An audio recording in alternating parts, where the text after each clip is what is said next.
December 21st, 2012. That was the last time in which people around the world collectively thought the world might actually come to an end. This theory was based on a supposed Mayan prophecy that proclaimed an Armageddon was coming at the end of the 13th Baktun of the Mayan calendar. This created a modern obsession for the Mayan culture like no other.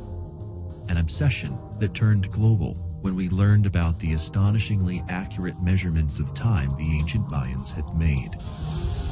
Lending credibility to this conspiracy theory, a string of natural disasters with intensities not seen in recent times struck our modern civilization and caught us very much unprepared.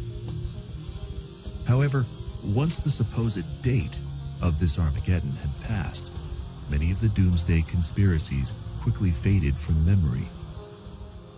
Though for some, many questions remained unanswered. Had the Mayans made a mistake? Had their science been flawed, or was it our very own science that failed us? En nuestra cultura maya, el ciclo que terminó, que dice el 21, no concuerda con nuestro ciclo. Among the many misconceptions of the Mayan calendar are this one. This artifact shown here is not a Mayan calendar at all. It's not even Mayan. In fact, it's Aztec. Compelled by these same questions, a holistic science author and filmmaker, Elizabeth Terriot, set out to shed light on these mysteries and to decode the Baktun.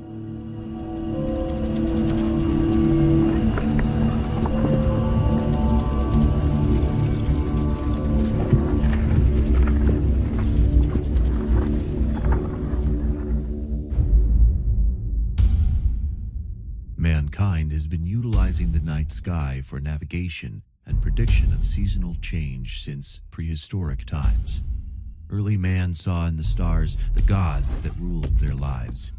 These gods' recurring visits created our circular vision of time that prevailed in ancient cultures. In the 3rd millennium BC, the Sumerians created a lunar calendar of 354 days, divided into 12 months. The Sumerian calendar continued on in this way with the Hebrews, who adopted it during their bondage in Babylon in the 6th century BC. The Hebrew count is geared towards a divine destiny, the arrival of the Messiah, and the restoration of paradise, thereby changing the ancient vision of circular time and replacing it with a linear conception of time. In those years, the Greeks also utilized a lunisolar calendar of 354 days with an extra month. The Romans also occupied the Greek calendar of 354 days. When Julius Caesar assumes the throne, the distance between the lunar cycle and the solar is almost 3 months. So the emperor calls on an astronomer from Alexandria who recommends adopting the Egyptian year of 365.25 days. The calculations of this astronomer had only an error of 11 minutes and 9 seconds per year. This calendar prevailed until the year 1582, when then Pope Gregory XIII discovered that there is now a gap of 10 days between the cycles of the sun and the moon, and then decided to correct the Julian calendar of that year by eliminating the days between the 4th and 15th of October of that year. He decreed that years ending in 2 zeros, whose numbers are not divisible by 4, are not leap years. This correction created the Gregorian year with an inaccuracy of 1 day every 3,300 years. In Quirigua at last. First, I will meet with Abuela Apolinario, president of the Confederation of Mayan Councils. He has the authority and the wisdom inherited for centuries to guide us in our search. The Mayan abuelo is a sage, an individual who has inherited the ability to transmit the knowledge generated by generations of Mayans.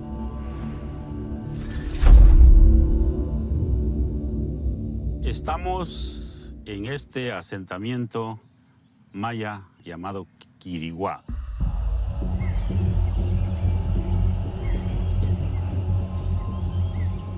Quiriguá quiere decir la última reunión, la última cena de diferentes pueblos mayas de todo Mesoamérica.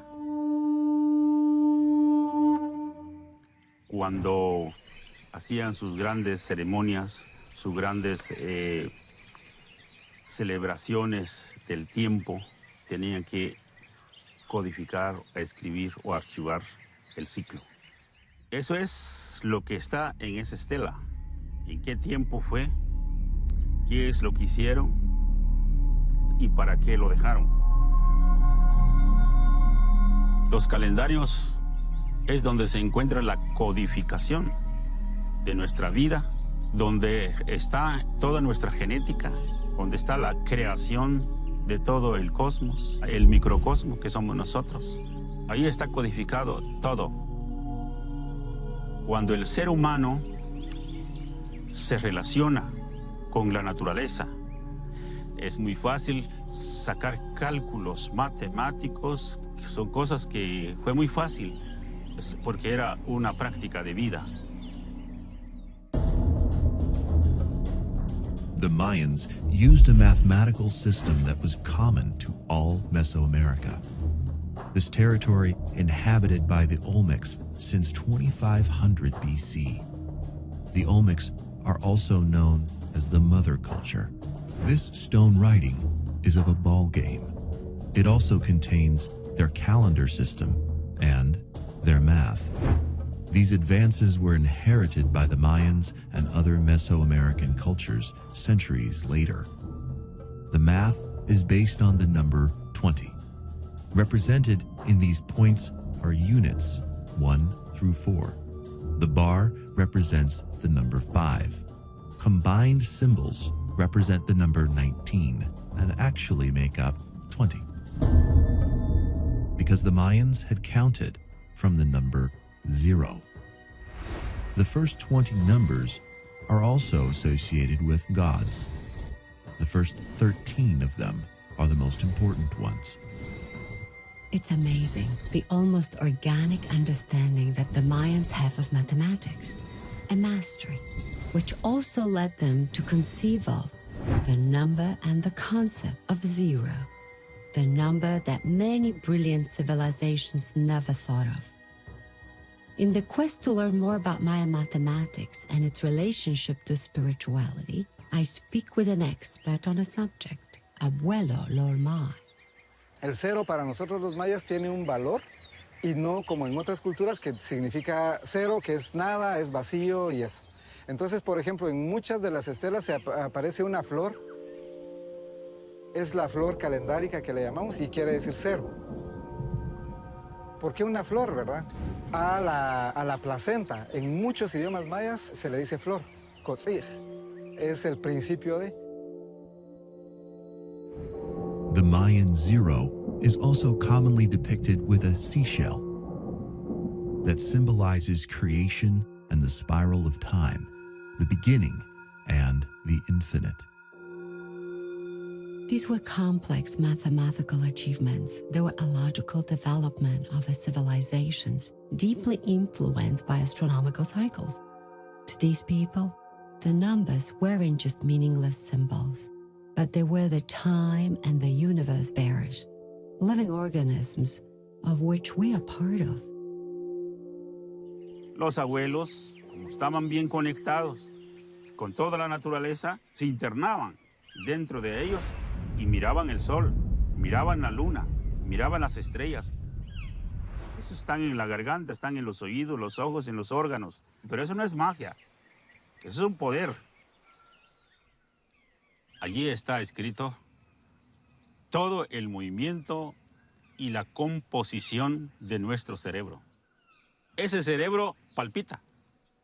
Y lo que está escrito son palpitaciones y esa palpitación tiene un sonido. Y ese sonido produce ondas, y esas ondas se vuelven una canción, un canto. Following the words of the Abuela Apolinario, a ceremony is performed. In this ritual, I am asked to search inside myself with the guidance of Don Miguel, a spiritual guide who performs the rites intended to purify my mind and my body. It is an honor to undergo this blessing.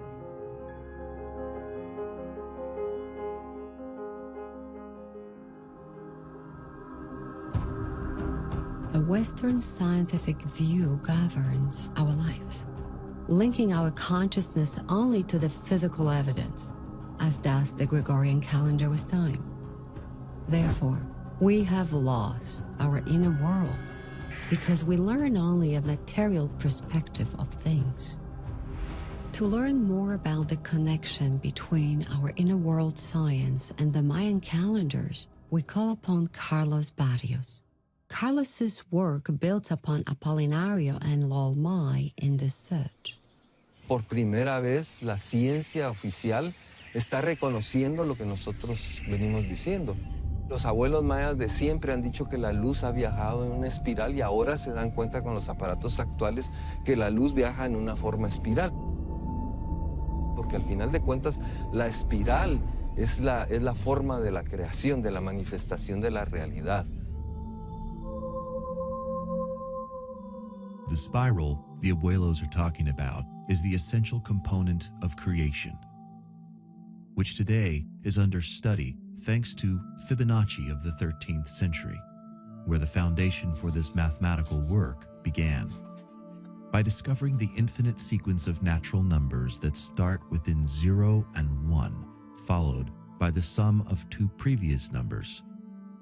Although these numbers grow infinitely, the ratio between two consecutive draws ever closer to the golden number of phi. We can combine the Fibonacci sequence and phi by drawing two squares of 1 unit per side connected by one side, then a square of 2 units per side above the previous two, then another of 3 units, and so on. By joining their verticals through quarters of circumference, we then get a spiral. The radius increases by a factor of phi every quarter turn. This spiral appears throughout all nature to be a coincidence. DNA molecules are spirals, seashells are spirals, the structure of galaxies are spirals, and they are among so many other examples that are right before our eyes. Nosotros tenemos pues todo ese conocimiento de las vueltas de la espiral del tiempo y sabemos que a determinado momento una situación se repite, solo que con otros escenarios y otras energías. Entonces es muy fácil, si tú llevas un registro del pasado, poder determinar que va a suceder una situación muy similar. Mayan inscriptions also have spirals. The mathematics used to create the Mayan calendar also appear to be based on equations similar to the Fibonacci method. 1 plus 1 plus 2 plus 3 plus 5 plus 8 equals 20, and 20 times the next number in the series, 13, which is equal to 260 days in the Mayans' sacred calendar. El calendario sagrado es uno de los calendarios muy importante porque es el que rige la vida de la humanidad. No solo a las personas, sino a las plantas, a los animales y en sí a toda la naturaleza. Los días del calendario sagrado son 20 días, combinado con 13 números. Después de llegar a 13 empieza uno nuevamente hasta 13 y así sucesivamente hasta completar el ciclo de 260. Y en el mundo maya, el calendario sagrado, el Cholquij, te da tu energía de tu ahuachaquij, con la cual vos sabés quién sos, vos sabés para qué veniste, sabés qué habilidades y qué debilidades tenés y cómo orientar tu vida para una evolución. It is clear that the sacred calendar is more than just a measure of time. It is a critical guide for our survival here on Earth. This correlation between ancient knowledge and modern science is confirmed by the scientists at the Russian Institute of Space Research, who have confirmed that every 13 days, a solar wind from our sun produces geomagnetic storms that actually affect us directly. The flux of electrons and ions created by the solar storm has been proven to disturb our biological processes, causing heart conditions within the most susceptible of our population. The Mayans were extremely aware of their oneness with nature. In fact, they may have indicated this within their calculations in the Chokik, proving that our survival as a species is intertwined with that of our environment and that all of this is celestially influenced. Actualmente estamos desconectados del tiempo, porque vivimos un calendario que nada tiene que ver de estas tierras. Solo se repite lo que dicen las universidades, las escuelas. Nunca se ha tomado en cuenta los verdaderos estudios que están escritos en las piedras. The apparent movement of the sun during its annual journey that takes it around Earth was followed closely by Mayan astronomers, focusing attention on the 4 positions that define the seasons. These solar positions regulated various social activities, mainly agricultural, so they were measured with a very specific calendar. El calendario HAB, que es el calendario agrícola o solar. Este es el calendario que tiene 365 días. Son 18 periodos de 20 días cada uno. Entonces 18 por 20 nos da 360. Hay un periodo de 5 días nada más. A este periodo de 5 días se le llama Wayeb. El Wayeb es un periodo en donde se agradece de todo lo que ha sucedido en el transcurso del año. Y también es un momento en donde, en el pasado, por ejemplo, se dejaba descansar las herramientas que la persona utilizaba todo el año. The Hab operates independently of the sacred calendar of 260 days. If we start the year with the day 0 pop, the next day will be 1 pop, and the month ends with 19 pop. Then comes 0 Uo, and so on. They continue to do this infinitely. Podían leer las galaxias, sabían en qué momento marcaba cierto tiempo para vivir bien, para vivir en balance y equilibrio con la naturaleza. Although experts do not agree on how the Mayans fit the Hab into the solar year, a gathering consensus is emerging. Meanwhile, at the National University of Honduras, a scientific paper was published that proposed that they had discovered a perfect repeatable lunar cycle of 235 moons within a 19-year period. This new discovery was actually written in stone in the Copan thousands of years ago by the Maya. According to the Mayan ratio of 149 moons, equaling 4,400 days, a lunar month is equivalent to 29.5302 days, which multiplied by 235 moons gives us exactly 6,939.5973 days, or 19 years.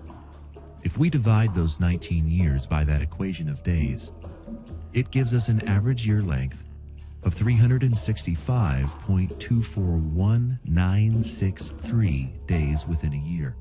The Mayan calendar produced a result closer to the actual tropical year of 365.2422 days, a calculation far more accurate than the Julian and Gregorian calendars, which were developed 1,000 years after the Mayan calendar had been created.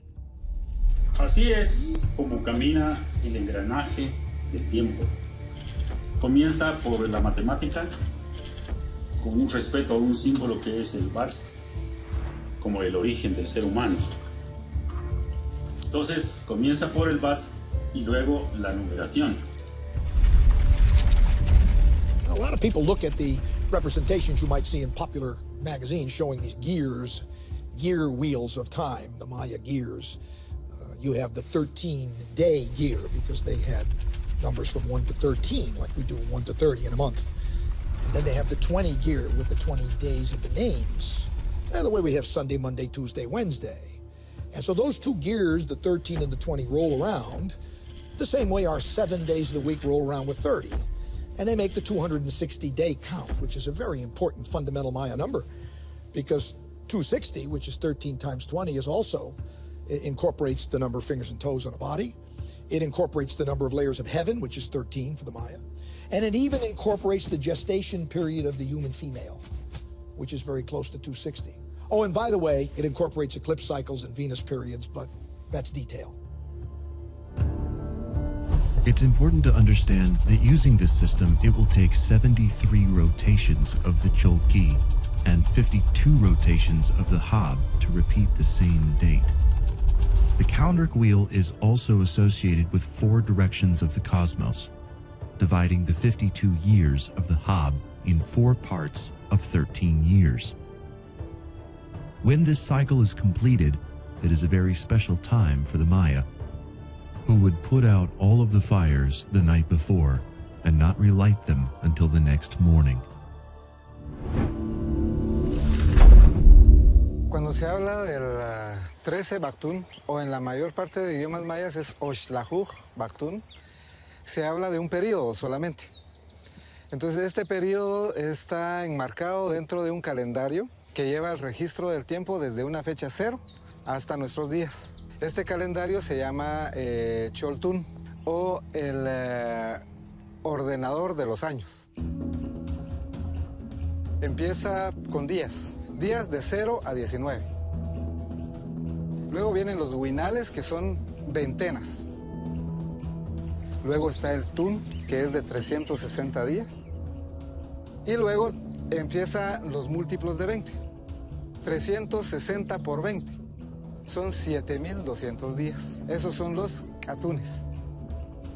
Luego 7,200 días por 20 nos da 144,000 días, que es un Baktun.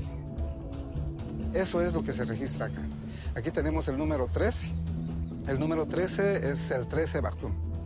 Luego aparece 0 Katun, 0 Tun, 0 Winal y 0 Kin.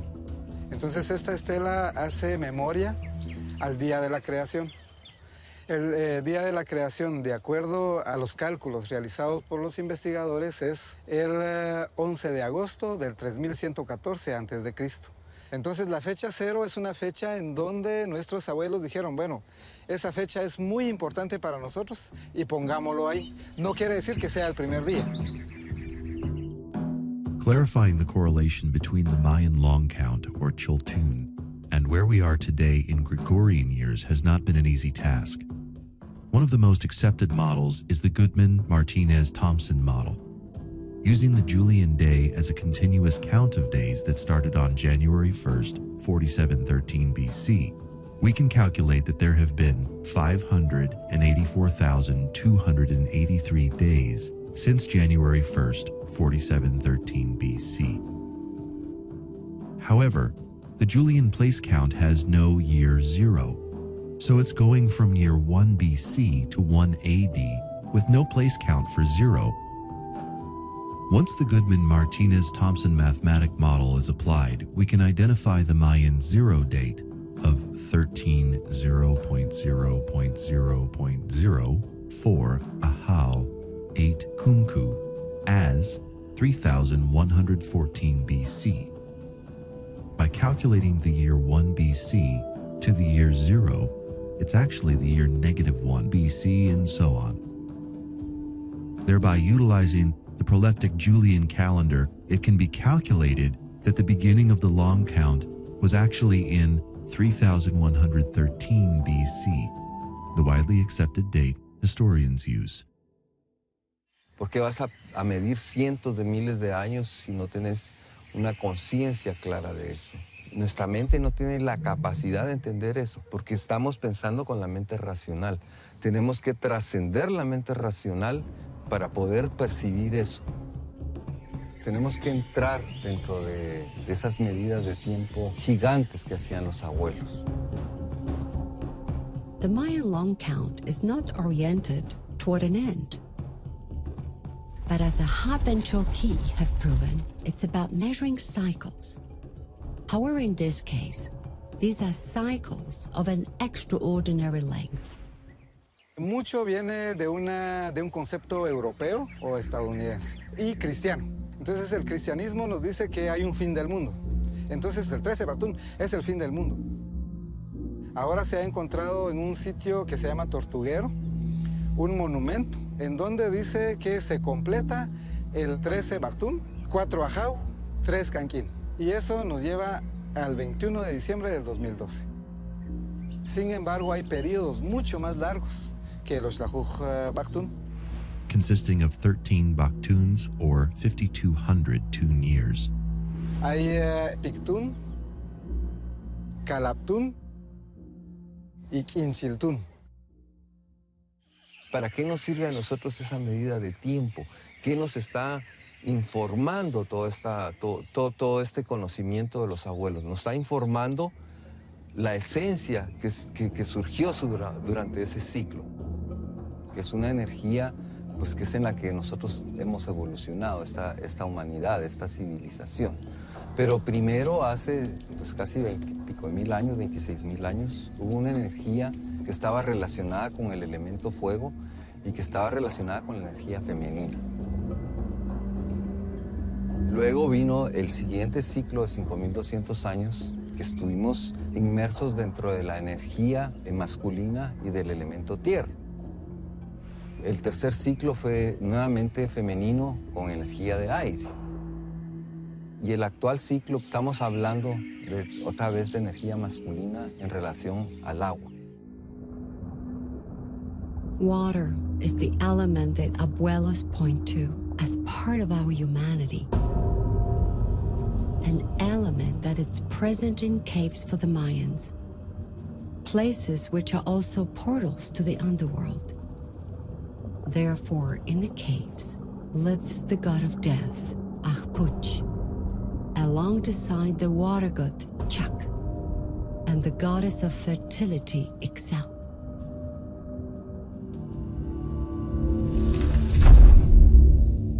¿Qué es lo que hacen los calendarios? Es enseñarte. Aquí en esta estela nosotros tenemos lo que los abuelos vieron hace miles de años, cómo eran las conformaciones de los grandes ciclos. Entonces, del 2012 al 2026 pueden haber complicaciones y del 2026 para adelante muchas más fuertes si nosotros no hemos logrado estabilizarnos. Del siguiente ciclo de 13 es un ciclo ya relacionado con el elemento aire, que es con la mente, pero ya va a ser el aire combinado con el éter. Entonces, dentro de 26 años, pues si la humanidad sobrevivió como tal, como está conformada ahorita, pues va a haber una conexión muy extraordinaria entre todos los seres humanos. Que viene ya no por masculino o femenino, sino que hay un balance de las dos energías y hay un nuevo elemento que va a ser el catalizador de los otros cuatro, que es el éter. Entonces, ¿qué hay en el universo? Pues grandes cantidades de éter. Ether gases abundant in the universe have been studied since the first Greek astronomers as a universal bonding agent, an abundant source of energy that forms a network of molecular connections throughout the universe. This network was confirmed by quantum physicists when they went looking for the coldest places in the universe and detected an energy which was at a temperature of absolute zero. At that temperature, matter should not vibrate and produce heat. There's usually no recordable release of energy as molecules are tightly compressed at this temperature. This is a phenomenon they call zero-point field, which means the particles cannot be isolated from each other. But what they found was the molecules were not releasing, but exchanging energy with each other in sub-zero space. These same ethereal molecules are within Earth and within us. As our planet passes through certain sectors of the galaxy with higher concentrations of this ethereal energy, in conjunction with a magnification effect caused by our proximity to other celestial bodies, the influence of these fields can be measured. In an essay, The Auric Timescale and Mayan Factor, Sergei Smelyakov and Yuri Karpenko conjoined this theory with the 26,000-year cycle known as the precession. This precession is measured as the time it takes for the axis of rotation of the Earth to make a complete passage oppositionally through the 12 signs of the zodiac, the Mayan equivalent of being the Oxlac-Khatun. Smelyakov and Karpenko divided it according to Phi in the Auric epochs of 5,200 tune years, which is 1/5 of that cycle. In so doing, they discovered that these epochs were set by the Mayans according to the time they take to transition through these areas of energy, resulting in 12 periods of increasingly shorter duration, of which, historically, it was discovered the recorded events aligned with the development of stellar events, new knowledge, the arrival of spiritual teachers, wars, and also quick political changes and weather disasters, as if delivered on schedule. 2013 is the date given to the end of the 13th Baktun by Smelyakov and Karpenko, also being the beginning of increasingly short cycles of demographic and environmental changes that will affect our planet until 2050.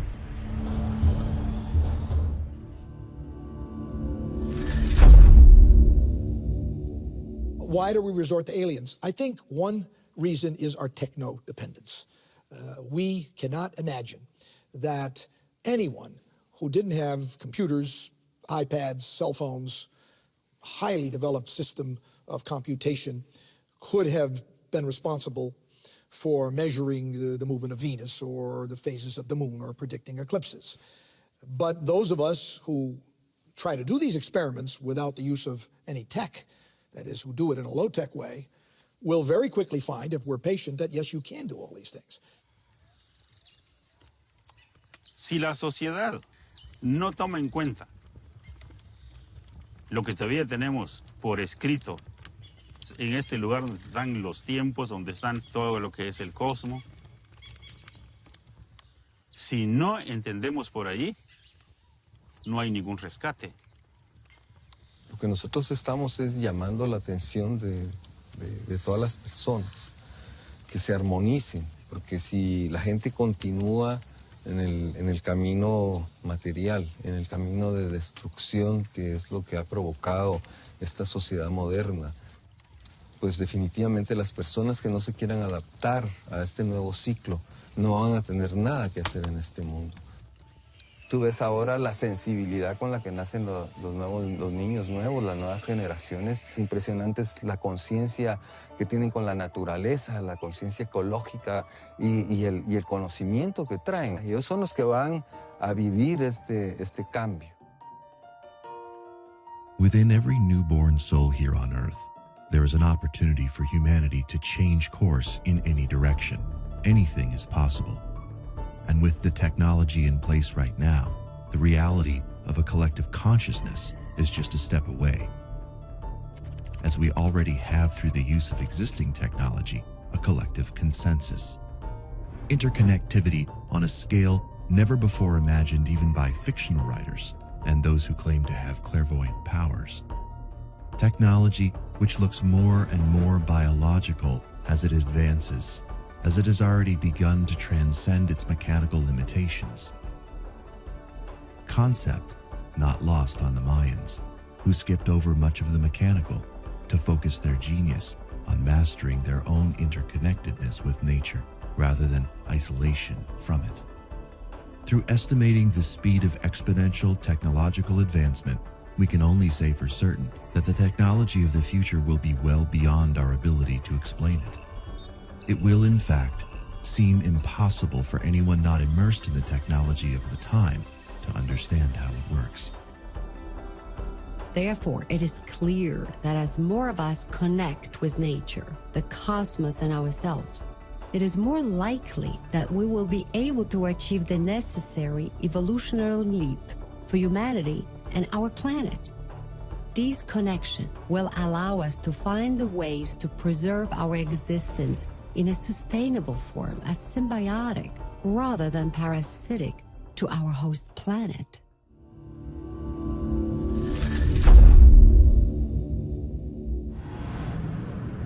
I turn to the UNAM, excited to learn more in depth about the Cholquí with Canek Estrada and Laura Sotelo. Dentro de la cultura de los Altos de Guatemala se han conservado de manera tradicional varios aspectos de la religiosidad prehispánica. Uno de los más relevantes es el calendario de 260 días. Se piensa de que cada día es una fuerza espiritual. En Guatemala a todas las entidades metafísicas se les llama nahuales. Se dice que estos 20 nahuales, que estos 20 señores de los días, son los que contienen las respuestas de todas las cosas de la vida. Cada uno tiene su especialidad, entonces uno debe de buscar el día específico que trabaja sobre ciertos aspectos. Por eso el ajquej o el especialista ritual es la persona indicada que puede entender el sentido que están teniendo los nahuales.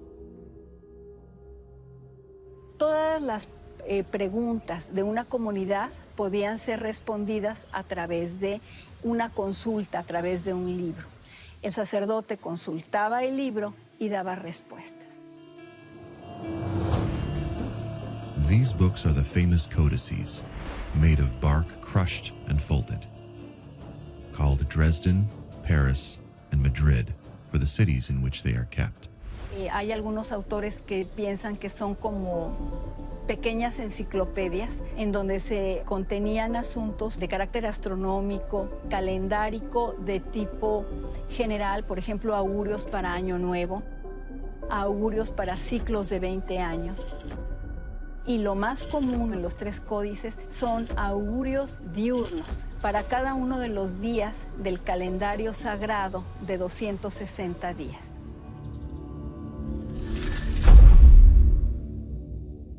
El asunto de estos almanaques es que están pensados en términos de corto plazo.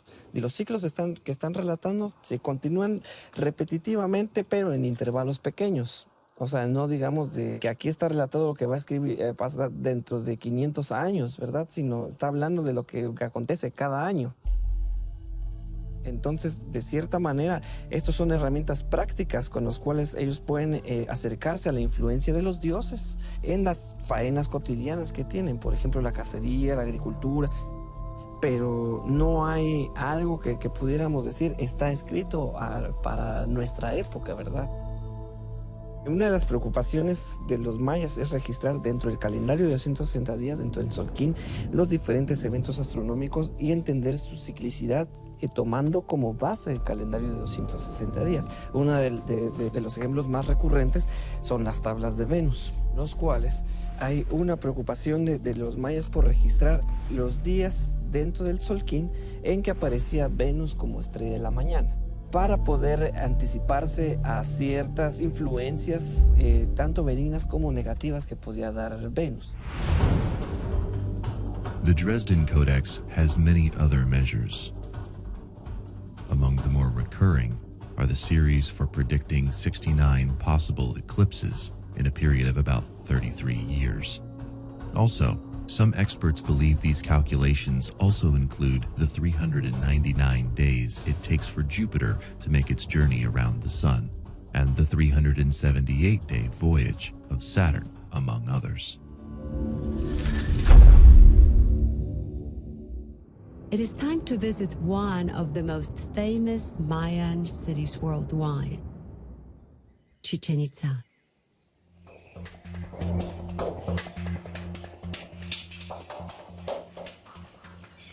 In Chichen is the Kukulkan Pyramid, which is located in the center of the city, symbolizing the 4 directional divisions of the universe. There are 4 massive staircases with exactly 360 stair steps, one for each day in the Hab year. In addition, the axis through its northwest and southwest corners are orientated to sunrise at the summer solstice and sunset in the winter solstice. This provides the famous shadow of the snake from the upper temple, which descends the 9 levels of the underworld, represented by the 9 levels of the pyramid.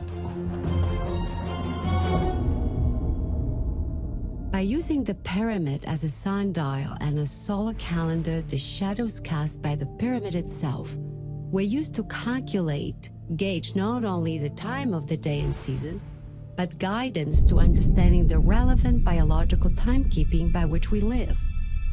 But this is not just a massive sundial, but it is also a gateway to the levels of the cosmos. Anybody who's been to the Maya ruins, has taken the tour, knows that where you can go inside a pyramid, there's another one. There's a set of steps there. Inside there, another one. And inside there, another one. And it reminds me of the little Russian dolls I have where you unscrew one and there's another one. We might think in our practical way that it's a real estate problem. You know, don't have a lot of places to build. Probably not true. I think this is very important. I think what they're doing is preserving their history. And the history is written in the architecture. So that if you take a slice through a Maya building, you go backward in time. So a slice through Maya architecture is a slice through history. And the underworld knows this area is riddled with vast caverns, natural gateways, leading to the Mayan underworld. Los poderes están estructurados debajo de las pirámides, debajo de todas estas gradas que se vienen de las pirámides, no son más que es la manera de cómo vivir. Finally, I arrived to the second level of the pyramid representing universe, the level of the origin of humanity, where I find the jaguar, the guardian of the 4 corners of our universe. Es Balam Kitse. Balam quiere decir jaguar, el jaguar de la sonrisa dulce, el del sol, guardiante de la raza roja originaria de este continente. And on the inside of the wall of the pyramid, one can see a represented overworld. I find our creation, the sign of water from where the 2 snakes come out, that symbolizes our DNA, guarded by the secret jaguars. The pyramid tells us the story of 5,200 years cycle that just ended, wherein we were born of the water and we are protected by jaguars. And when we expire, we evaporate. To learn more about what the Yucatan Mayans had to say about the 13 Bactuns and the next coming cycles, I go back to talk with Don Edgar. En estos periodos, el gran temblor que estaban esperando, el temblor no se refería al temblor físico o químico de la materia de la tierra, sino que el temblor era del ser humano, era en el corazón.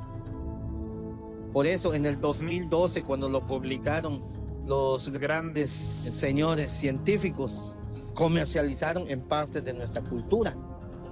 En nuestra cultura maya, el ciclo que terminó, que dice el 21, no concuerda con nuestro ciclo.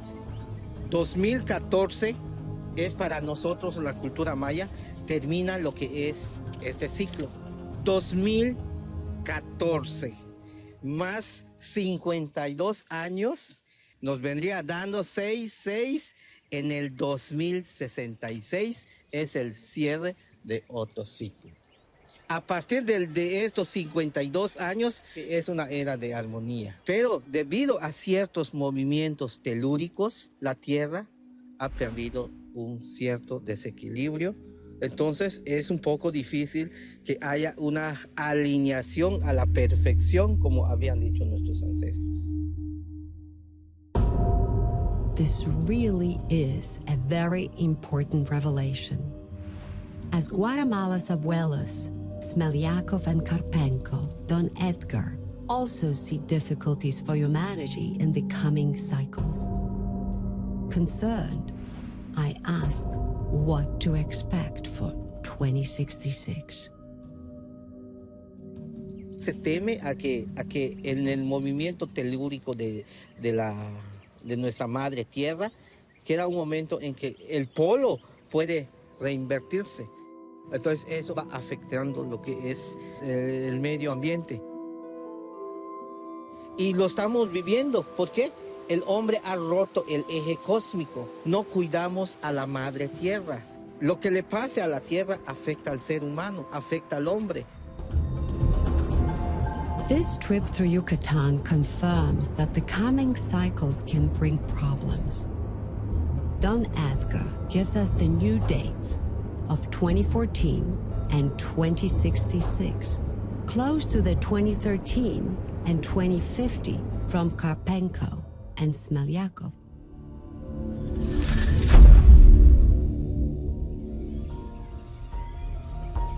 These pyramids and these locations tell us the story. Es la casa del tiempo energético del cosmos.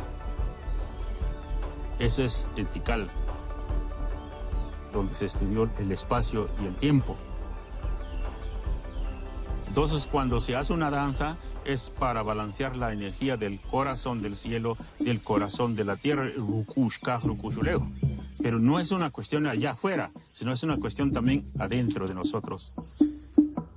Entonces, es una ofrenda al cosmos para el balance de la misma vida, de todo, del cosmos.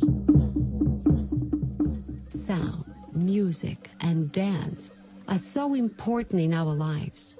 Something that Mayans knew perfectly how to apply to the well-being, and combining all other intention resonating elements in their ceremonies.